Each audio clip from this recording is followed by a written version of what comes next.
This is the first time that I've done a podcast that is geared towards the arts, and I'm very happy that I'm finally getting to do one. I do love the arts. I do love music. I'm a big fan of music and the arts. But up to now, everything that we've done has been science, technology, medicine, communications, and it was about time to have something that had to do with the arts and specifically about music. So Juan Pablo, welcome. How are you today? Well, first of all, thank you very much for having me here. I have to be honest, I'm a little bit nervous. You know, I'm not like really good at this, but this is for the community, I guess. So I'm gonna try to give you the best, and everybody here get the best value. So thank you very much for having me. No, you're very welcome. Don't be nervous. These people, they don't. This is not a rowdy crowd. You know, this is all good. So, Juan Pablo, you are with the Orlando Philharmonic Orchestra, specifically dealing with philanthropy. Yeah. So before we get into that, can you give us a little bit of background on who you are, where you come from, and how did you end up doing this particular thing that you do today? Well, before I go into that, if you allow me, I would like to mention a couple of things before. I would like to congratulate my wife, Carolina. She is turning 30-something yesterday, so Happy birthday. Carolina. So, and I want to thank all the diplomatics here. We have the Consul of Spain, Francisco, so if you can wave. Francisco, Consul of Spain, and we have great people here, so I'm very grateful to have this platform. So to talk about me is like, I have to talk about all the persons that in my life, all the people that influence what I am right now. So it's a collection of disappointments and joys, but basically I am a human being who is conscious about the passing of time and the importance of arts and culture in our community, especially in our Hispanic community.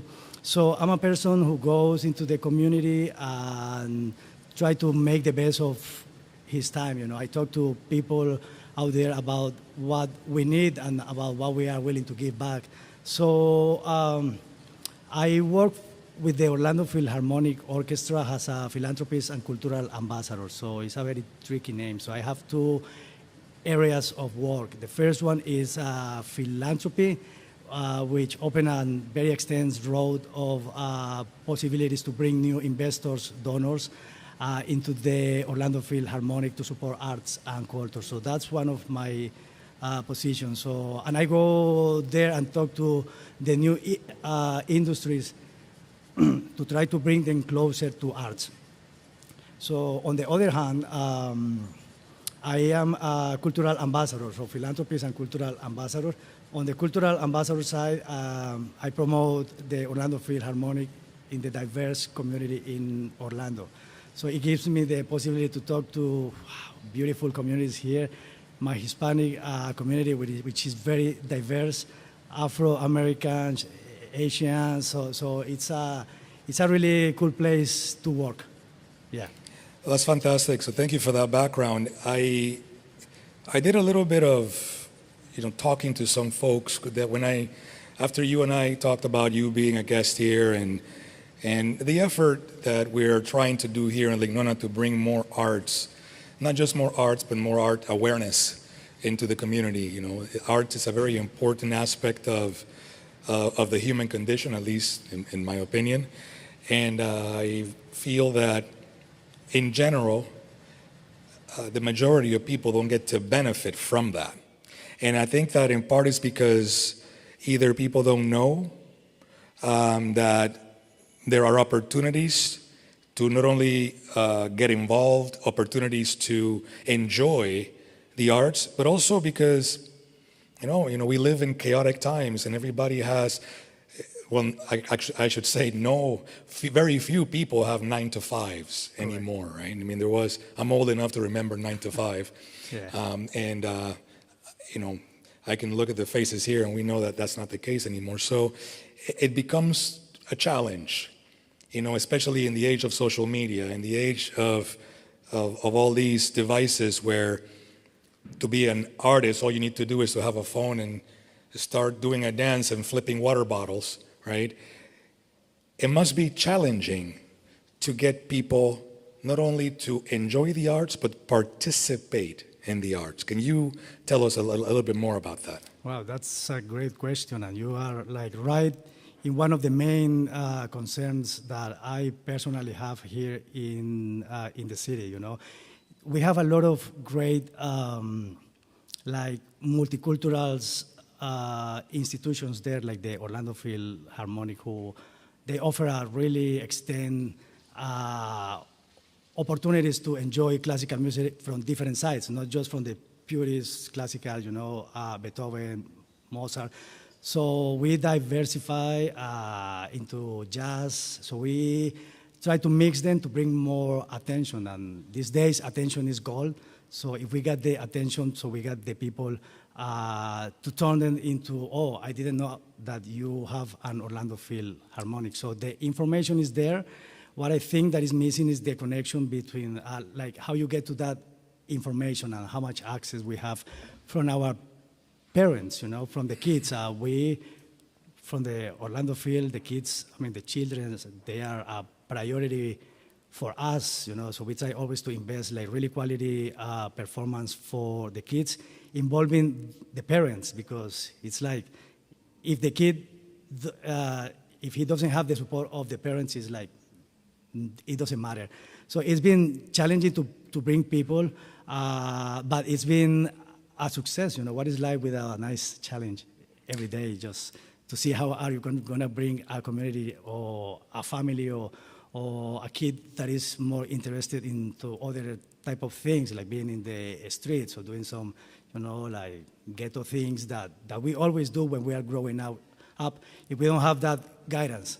So we have great institutions here. We have, it's like Orlando is not just well known because of the theme parks. It's because we have a multicultural landscape of opportunities to enjoy. So it's been challenging, but people are listening. People are always trying to figure it out where the change is, and you always try to go there if you are a visionary. So Orlando is a visionary city, and I love working here. So yeah. So let me ask you. I have 3 grown children, and all 3 of them were involved in music when they were young. And I found that the main reason why that took place, because we all know that they don't listen to us. It's like, you're going to play a musical instrument, you're going to do a sport, and they want to go do something else, right? But it was all 3 of them at one point or another got involved in music because of the school.